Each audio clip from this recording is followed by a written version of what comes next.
प्रणिती शिंदे यांनी भाजप नेत्यांवर गंभीर आरोप केले असून ही लोक रक्ताने राजकारण करतात असे वक्तव्य केले आहे।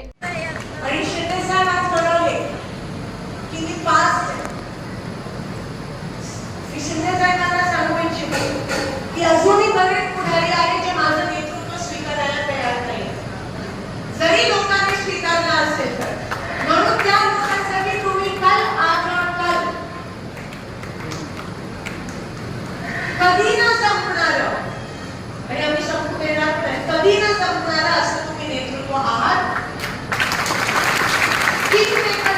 अनेकांचे स्टेजवर बसलेल्या अनेकांना तुम्ही घडवणारं हे नेतृत्व आहात शिंदेसाहेब, आणि तुमच्यामुळे आज आम्हाला हिंमत मिळते निवडणूक लढवण्याची।